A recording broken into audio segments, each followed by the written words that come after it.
Welcome back, everyone. For today's video, we are going to be covering an exciting new event being held in St. Louis, Missouri, and the event that we're talking about is, of course, Clutch Chess The Legends. Now, this event features the 13th World Chess Champion, Garry Kasparov, facing off against the 15th World Chess Champion, Vishy Anand, in a match of Fischer random chess. Now, the players play 4 games against each other daily with the same starting position. There are 2 games played with rapid chess with 25 minutes plus a 10-second increment, and 2 games of blitz chess with 5 minutes plus 3 seconds. Now, on top of the innovative format, there's also one other big wrinkle, is that the points that are accumulated on the later days are worth more than the early days. Very specifically, on day number 1, we have standard scoring. You win a game, you get 1 point. If you draw, you get half a point. You lose, you get 0 points. On day 2, if you win, you get 2 points for a win, 1 for a loss, or 1 for a draw, I should say, and 0 for a loss. And then on day number 3, you get 3 points for a win, 1.5 for a draw, and 0 for a loss. Now, this means that if someone is way behind after, say, day 1 or day 2, there is still potential to catch up and win the match overall. Additionally, the prize fund for this match is very, very generous. The winner will get $70,000 and the loser will get $50,000. So before we jump into covering the games, I do want to give one short story because both these players are, in a sense, heroes of mine. I've admired and watched their games from a very young age, but there's one very specific story that I've spoken about before. But you know, we all have to start somewhere in our journey of trying to become a good chess player or a professional chess player. You have to start somewhere.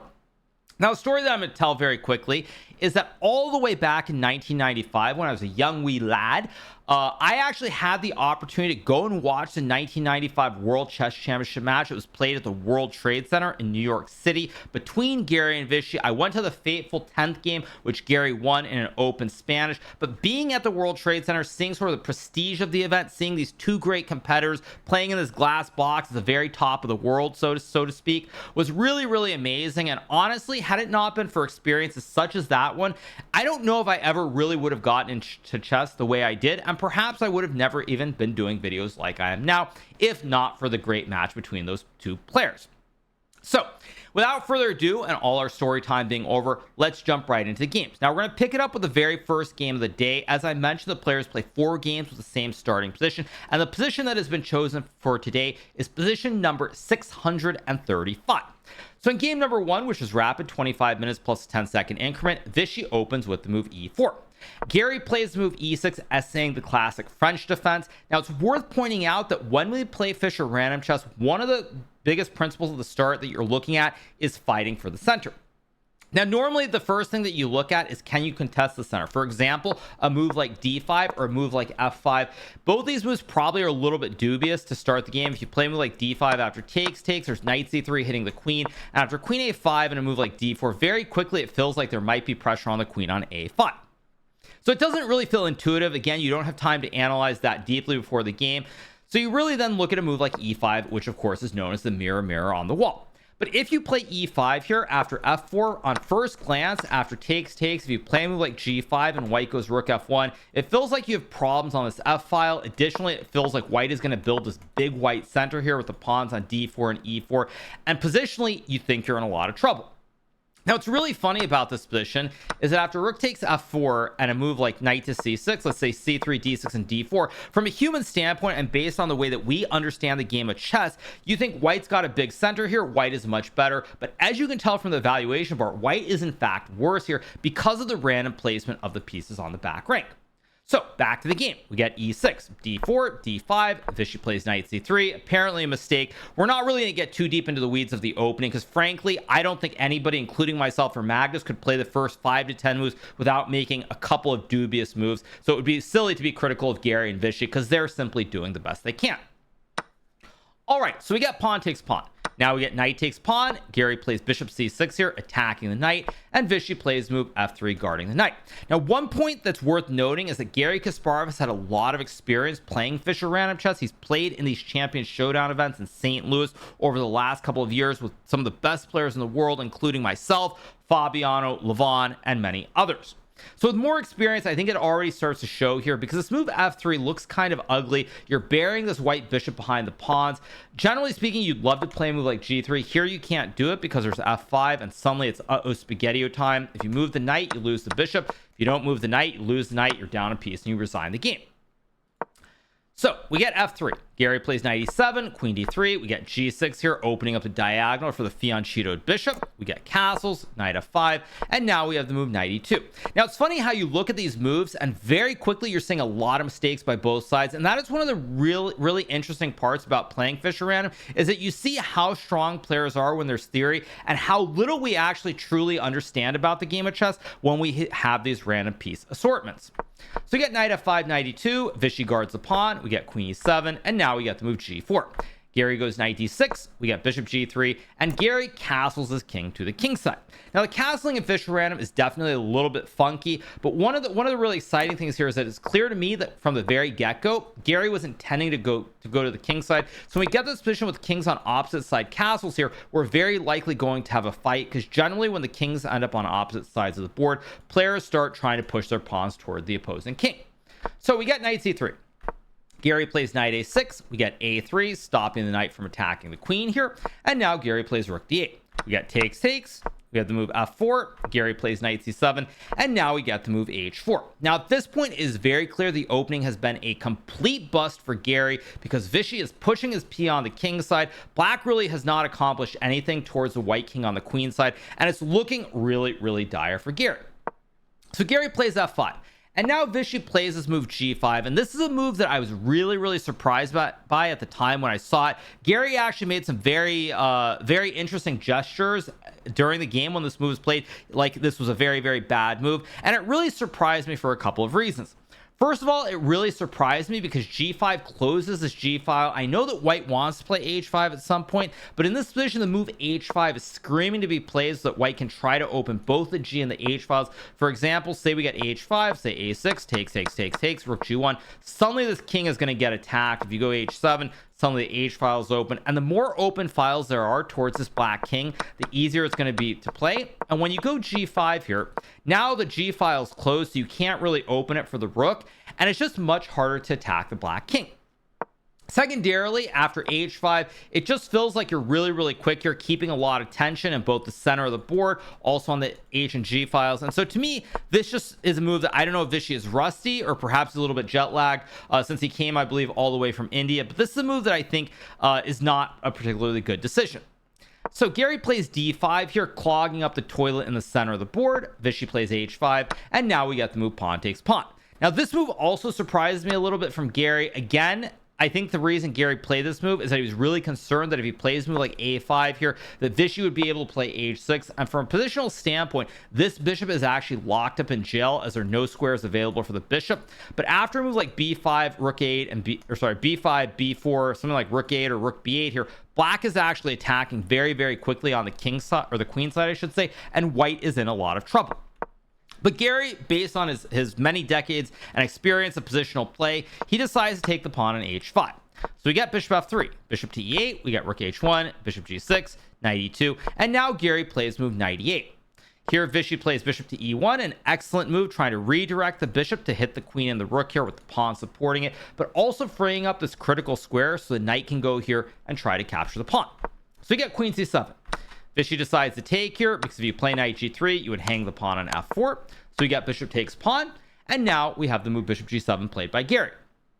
So Vishy plays king b1, Garry plays a5, and at this point white is much better from a positional standpoint, but one of the drawbacks here for white is that it's very hard to attack. If you trade the bishops on g6 here, you have this open h file, but even if you get queen h3 and something like this position, if you ever go queen h7, there's rook to h8 and the queen gets stuck. So you kind of have to maneuver and come up with a very concrete plan. Now in a classical game, it would be very easy to do this. In a rapid game or a blitz game, it becomes a lot harder.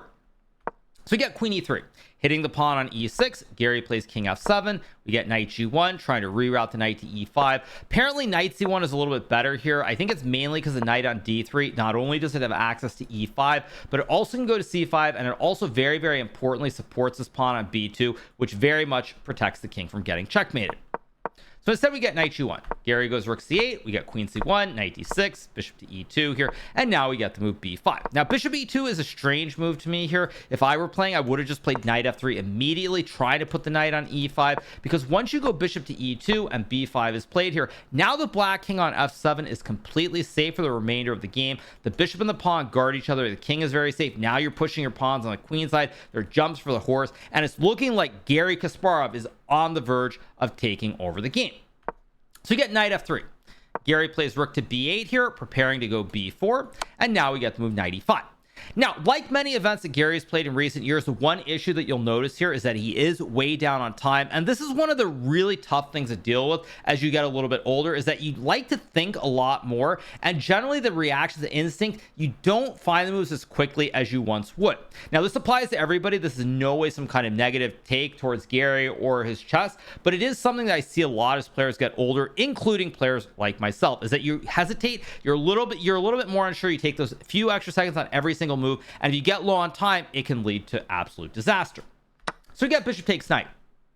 Vishy takes with a d pawn. We get knight to e4, and now we get the move rook d3. Now you will notice the bar has changed its mind here, and the reason is that now white can create a double stack and try to attack on the king side, while black is struggling to push the pawns. And this bishop on g6, while it guards the pawn on h7, it is a big pawn here. It's simply not in the action. So with the rook, the two bishops, and the potential to either go to the queen side or swing to the king side, white should have a small advantage. So we got b4. We have the move a4 being played, rook fc8, rook to h3, and now Garry plays move king to e8. Here we got the move bishop to a6, rook to d8, and now Vishy plays move queen d1. Garry plays rook to d7, and now we got the move queen d4. Now you might have noticed here that white could play the move bishop b5, pinning the rook on d7, but from the last couple of moves, Garry has a very concrete idea in mind, which is he's gonna make sure that white can't attack on the h file, and if white can't attack on the h file, he's going to be willing to sacrifice some material, as we're about to see. So we get rook d7, queen d4, queen c6 is played, and now Vishy plays the move bishop b5. If white were to move the bishop away to say e2, you would hang the pawn on a4. And now apparently after bishop to h5, white is still much better, but it's very hard to play this move. Actually, apparently here there's rook c7 first, creating a double stack, because it looks very, very passive. And when you go bishop b5 and black sacks the rook with takes, at least here you have a rook for a bishop and a pawn. On the other hand, however, black's king is super safe on e8. The rook and the bishop guard the pawn, so a double stack on the h file is simply doing nothing, and black can try to move the rook and push the pawns on the queen side. So Vishy goes bishop f2. We get rook b7, rook to d1, queen e2 played, and now we get the move bishop e1. Now queen e2 is a move that I think Garry played sort of, he couldn't come up with a plan right away, so he just found a move that made some sense. But queen e2 is actually a completely pointless move here, because after bishop to e1, now the queen and the rook are on the right side towards the king. For example, if white goes bishop e1 here and you get rook c7, this rook is nowhere closer to this white king on d1 or c1. It's stuck on h1 and simply out of the action. But when you go queen e2 and bishop e1, now the rook is on the right side. It can protect the king a little bit better here. The bishop is on e1, spying these pawns on b4 and a5. Doesn't mean that white's much better here, but it is easier to play for white. So now we get queen g4, and this is just a bad move from Garry here. I think what happened is he thought for 15 seconds or 20 seconds ish, and he just played a move that he thought he could play here versus finding a concrete plan. Now this is also a byproduct of being rusty and just not playing a whole lot, because what happens is you don't play a whole lot is you second guess yourself a lot, but additionally when you don't find a concrete plan, you panic because you know that if you get low on time, something bad is going to happen. So Garry panics here and plays queen g4. Probably he should have played a move like rook c7 or just queen b5 back. But again, you just try to go quickly, and he comes up with the wrong decision, because after rook to h4 here, the bishop guards the rook guards the pawn at f4 from being captured. And after queen e2 and this great move queen to d3, now all of a sudden Garry is in serious danger of losing the game, because the queens are going to be traded and the extra material should play in the long run. So Garry plays bishop h5, Vishy plays rook c1, and now we get the move knight to c5. Garry is desperate to try and force the queens off the board here. He really doesn't have an option. Maybe he can play a move like king to f8, but after a move like king to f8, takes, I think here white can simply play something like rook to h6, attacking both the pawns, and black's position is in dire straits. So we get knight c5, we get takes, Vishy goes bishop f2, knight e4, bishop e3, and now Garry finds the nice move d4. Now when I say nice, you'll notice the valuation completely spiked after this move, but due to the low nature of the time and the fact that this move comes as a big surprise to Vishy, it creates counterplay and it makes Vishy have to start thinking.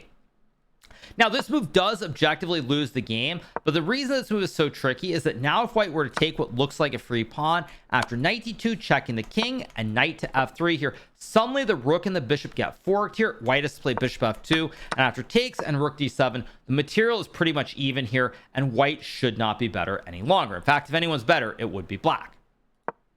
Now the winning move here for white would be this move, rook to h2, attacking the bishop, because if black takes a bishop, you take this one, and now you're going to lose this pawn on e3. If you move to the king, I just take and it's winning. If you go check and then knight c4, I have b3 kicking the knight, I take this pawn, and again white should win in the long run here with the two rooks versus the rook and the knight. So rook to h2 would be winning here. If black moves the bishop, you just take the pawn as well. There's no check anymore as the rook covers the square. But Vishy doesn't find it. Instead, he plays this move rook to e1. Now, this actually really surprised me, and you're going to see that this is a theme throughout this video, is that I expected Vishy to be significantly sharper than Garry because he's played more classical chess in recent years. And so I was sort of expecting that. He's also a little bit younger. He's 55 years old, whereas Garry is 62. Not that the age necessarily makes a huge difference, but I expected Vishy to be a little bit sharper and have stronger intuition in these low time situations. But instead he simply doesn't show it. He plays rook e1. Now we get bishop g4, and as you can tell here, if white takes the pawn after check and knight f3, this knight forks the rooks and the bishop, and now white is in all kinds of trouble. So Vishy goes bishop c1. But now after the move knight to g3, again white is somehow winning here. I'm a little bit surprised that Garry didn't play knight c5 here, threatening b3 or d3 as well as guarding the pawn on e6. This speaks to the fact that it's clear that both players are struggling a little bit. When they're getting low on time, they're making some mistakes that they would not have made in the past. However, I will caution before people think it's some kind of rant about being negative about Garry or Vishy that this happens to everybody. In fact, recently there was a match played in Dallas, Texas between the USA and India, and in that match there was one specific game that comes to mind between Levi Rosman, Gotham Chess, and Sagar Shah, who runs Chess Base India.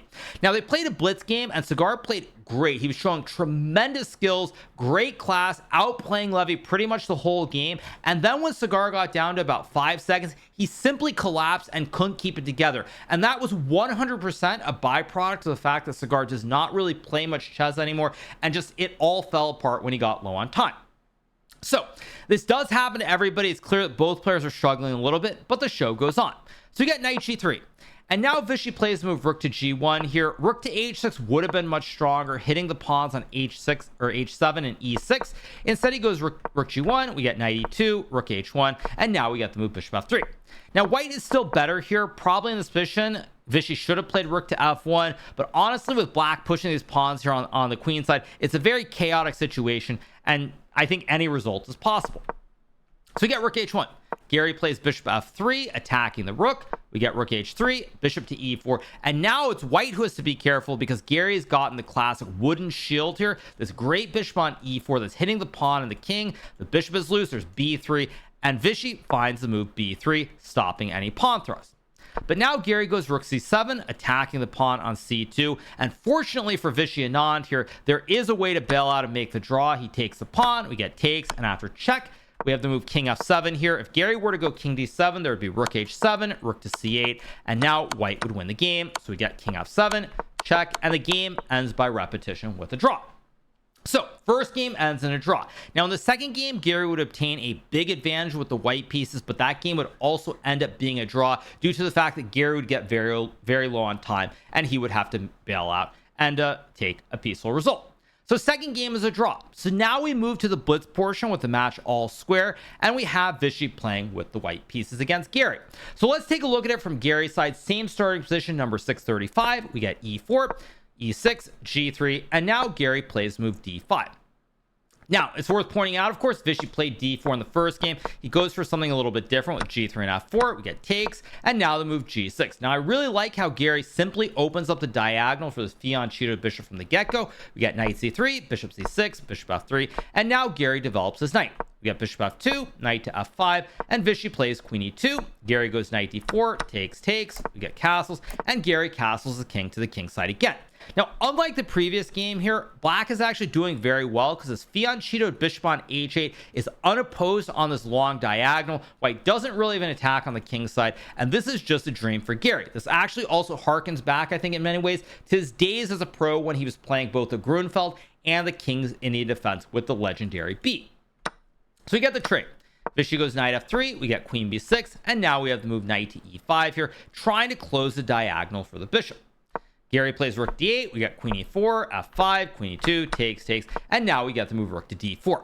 Now at this point, as you can tell from the valuation bar, black is much better primarily because of this weak pawn on e5 that can always be targeted. If white were able to get a position, like let's just say something like this to set it up, with this chain of pawns, white would actually be doing relatively okay. But in this situation here, white doesn't have that option because you can't put the pawn on d4. So you get rook f4, rook d8, rook takes rook queen takes, rook e1, and now we have the move c6.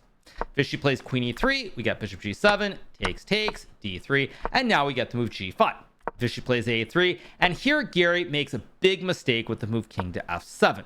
Now what Garry should have played here is he should have simply dropped the rook back to d7 or d8 here because white is unable to get this pawn on d4.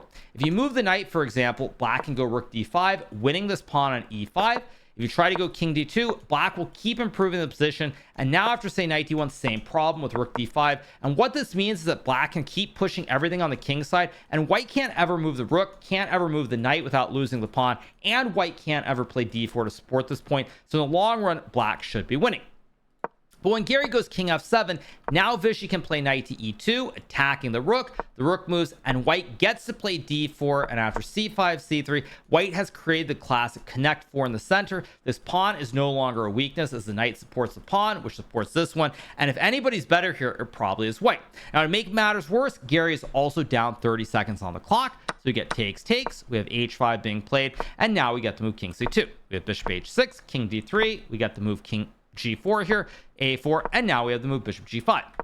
a5 played by Vishy, h4, b4, a6, and now the move rook b1. Garry plays bishop to d8, and Vishy plays knight g3, and here Garry goes king g6. Now at this point in the game, Garry Kasparov has 8 seconds. He is getting a 3-second increment. Viswanathan has 59 seconds, but it's looking very, very dire. The one good thing for Garry here is that he is in reactionary mode where most of his moves here are going to be a reaction to whatever Vishy does. If Vishy takes, for example, you obviously take. If white plays knight a4, like in the game to go knight c5, you play bishop e7. If white plays a move like d5, which by the way is the best move, after takes, knight to e2, probably you would play the move bishop g5 and try to hang on. So Vishy goes knight a4. We get bishop e7, we get knight c5, takes, and now Garry plays the move f4, temporarily sacrificing a pawn, but trying to bring his king towards the center and activate some passed pawns on the king side. So we get takes, king f5, king e3, and now Garry plays the move rook g7. And this is a move that I was very, very impressed by from Garry's standpoint because he did not hesitate to play this move. He played it immediately. It would have been very easy to spend 3 or 4 seconds and think about playing a move like g3 here, but he plays rook g7, which is the absolute best move. It's a rook behind the potential pass pawn, and this just shows the great class of the former world champion. So Vishy plays rook g1. We get rook g8, rook b1, rook g7, and now we have the move d5. Now at this point, Vishy could have forced a draw by going rook g1, and we would have had our 3rd draw of the day, but he decides to go for the win by playing this move d5. We get pawn takes, rook to b6, and now Garry plays move g3. Now if black were to play a move like rook g8, it would be spaghetti-o time. There'd be rook f6, simply checkmating this king. So we get g3. Vishy plays king to f3, trying to set up the checkmate again, and now Garry plays the move rook to g6. Now here Vishy trades the rook after a 10-second thing, and this move is a huge blunder after which white is losing the game. Now, as I mentioned earlier, I was really surprised because as I was watching these games live, it felt to me like if anybody was rustier, it was Vishy and not Garry, in spite of the fact that Vishy has been significantly more active in recent times, and it really shows here. Because the move that white should play is pawn takes pawn, and now if black were to say trade the rooks and go for h3 after c6, white is going to be pushing a pawn through and winning the game. And after rook takes g3, king f2 here, black takes, rook takes b7. all roads here should lead to a draw. Let's just say rook c3, for example. You take and play rook to a8, and now with white pushing the pawn and ideas like rook to e8 here, this will be a draw. Instead, Vishy takes the rook, and here I assume that he simply miscalculated a very well-known concept of the squares. Very specifically, what is the squares known as? It's known as this box. So for example, if there's a way to set this up, I'll try to find a way to set this up, you guys. Let me make some random moves. I'll make some random moves. Let's get this position. Let's get something like this, for example. There's this box of squares. Now you'll notice this is a 4x4 box here where you have the 2 pawns pushing down the board. In this situation, it's actually winning for black, but there's notion of the 2 pawns, meaning that if you get a position like, let me set this up. Let's just actually, I can't do it because the pawn's on h3 here, but if the pawns were on h4 and e4, white potentially can stop the pawns if you're inside the box. But when we reach this position after takes and h3, the pawns are split 2 wide. It's the wide peepos. The king is not inside this 4x4 box, meaning that this is simply a win for black, as one of these pawns will get through. Now, I know that was very inelegant of me. I didn't really explain the concept well, but if you look at the rule of the squares or the box and you Google it, it is a well-known concept of a king stopping 2 pawns from getting to the end of the board. But in this case, it doesn't exist. And after we get the trade of rooks, takes, and h3, Garry is simply winning as the pawns are going down the board. Vishy goes g4, we get d4, check, king g7, e6, h2, king g2, and d3. And here Vishy resigns because after e7, king f7, f6, d2, and g5, black can simply promote with check, you take, and I promote here, get the queen, bring the queen, gobble all the pawns, and win the game. So a very topsy-turvy game, much like the previous games in this match. Ultimately, Vishy goes for the hero play, doesn't make the draw in this third game, and Garry gets rewarded with the victory. So now Garry is ahead in the match. The 2 rapid games are drawn. He's won the first blitz game, and let's jump to the second and final blitz game, the 4th game of the day. So Garry has the white pieces. He starts with e4, we get e6, d4, d5, knight c3, takes, and now we get to move bishop b5. Now in game number 1 of this match, Garry played bishop c6, but Vishy plays the move bishop b5, tickling the rook on f1. We get knight to e2, knight c6, and now Garry blitzes out this move knight c5. Now it's very hard to understand what the reasoning is behind this move. I'm sure Garry will give an explanation, which I have not seen yet, but he blitzes this move out immediately, and this is simply a huge blunder, as you can tell from the valuation bar. So we get bishop takes knight, queen takes, knight takes pawn. Black is simply up a pawn here in the center, and now we get the move queen to c4. Now here Vishy plays move b5, and after a whopping 8 moves, Garry Kasparov, the 13th world champion, is in a situation where he is completely lost in this game. Now the reason he's completely lost is that if you move the queen to say b4, there's knight to e2 checking the king, and after king b1, there's queen to d1 with the classic ice skater checkmate of the king. King has no escape squares, and it's GG, why not? So you can't really move the queen. Same thing, queen. If you move the queen to c3, same problem with queen d1. So Garry has to play the move queen to d3, stopping the check. But now Vishy plays queen g5, checking the king and attacking the knight while creating the classic 90-degree right triangle. We get f4, takes, bishop f2, castles, and now we get to move g6. Now here Garry is down a piece in the center of the board, but the fortunate thing for him, or lucky thing you could say in a way, is that he actually has some counterplay here as his knight on d4 is under attack, and now we get to move knight e7. Garry plays g4 here, trying to open up the diagonal for the bishop, and now we get to move knight to d5. Now this is a move that I didn't really like at the time. I actually thought already back here playing a move like rook to d6 made a lot of sense, because after king to b1 you can simply go rook f d8 here, and after takes with a double stack in the center of the board here, no active white bishop here, this should be easily winning for black. Same thing actually applies here. After g4, black still could play rook d6 and then rook f d8 here to create the double stack, but Vishy instead decides to go for the move knight d5. We get takes, knight e3, takes, and rook g1.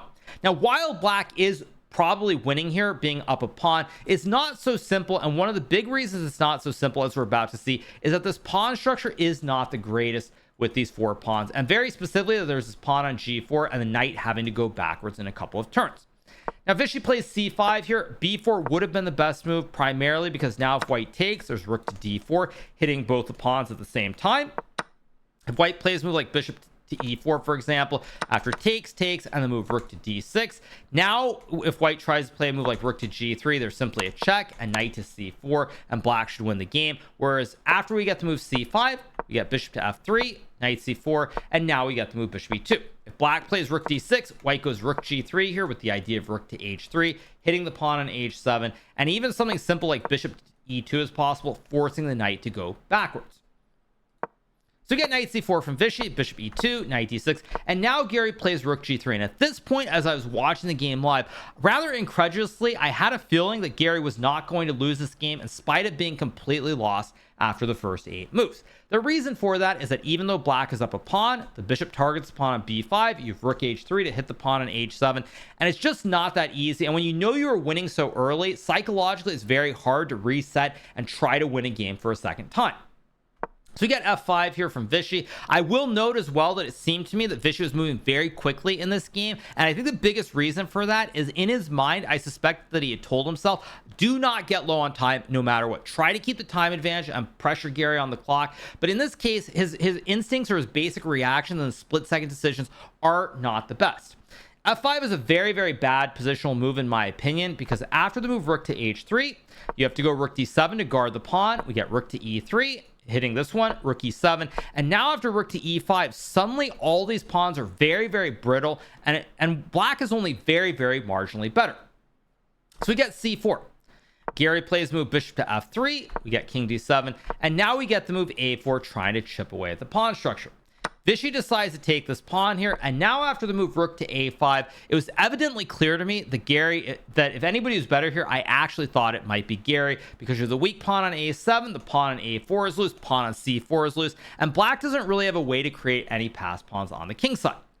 So we get takes, mistake, we get check, check, and after bishop g4, now Garry is going to equalize the materials. Rook takes pawn, and at this point, black has to settle most likely for a draw. We get h5, bishop d1 here. We get king f6. Garry plays rook to a5. Maybe not the best move in the position, but completely understandable to stop the king from coming forward. We get h4. Now we get bishop takes a4. Material is equalized here, and Garry Kasparov has survived the worst. So we get e5, we got all the trades, and now after the move b3, Kasparov is happy to make the draw, chip away this pawn on the queen side, and with only 2 versus 1 on the king side, there is no hope to win anymore for Anand. So we get takes, bishop to c6, we have g4, king d1, king f4, king e2, knight e5, bishop d5, g3, takes, we got c4, and now we have the knight sacrifice for the pawn, and after bishop takes knight, the game ends peacefully with a draw. I think the players agreed to it here. They could have forced players to make more moves. They have the 60 move no draw rule, but the way the game would have concluded is g2, king f2, queen takes, and with only a bishop on the board, neither side can win. So overall, some very interesting games, some actually I would say high quality in the openings, very specifically from Garry. Does not really surprise me. It's what I would expect from him. It seemed to me really that both players were struggling a lot when they got low on time. Obviously, as I mentioned earlier, it's one of those things when you don't play a lot, your instincts and your feel, they kind of go away, especially when you get below a minute on the clock. So there were some blunders that felt a little bit uncharacteristic from both players. The good news here is that even though it felt to me like Vishy had chance and was unable to convert, there are more points on the line on the following 2 days, so the match will remain very competitive. I would say that in my opinion, if Vishy can continue to put pressure on the clock and trust his instincts a bit more, he has great chance still to win the match. But on day 1, it was all about the 13th world champion and arguably the greatest player of all time, Garry Kasparov, as he proves that he still is there, or he hasn't. So first day in the books, Garry has I believe 1 point, or Garry has a 1 point advantage. If Vishy can win even one of the rapid games tomorrow, or win the day, he will be leading the match. But at any rate, really, really exciting day of chess in St. Louis, Missouri, between 2 of the GOATs, 2 of the greatest players of all time, 2 legendary world champions. But we will be back. We'll see what happens tomorrow. And that's going to do it for my recap today. So I hope you guys have enjoyed this recap. And if you're not already subscribed to the channel, make sure that you smash that subscribe button below. And we'll be back with some more recaps very, very soon. Hope you guys enjoy it and have a great rest of your day. See you. Bye.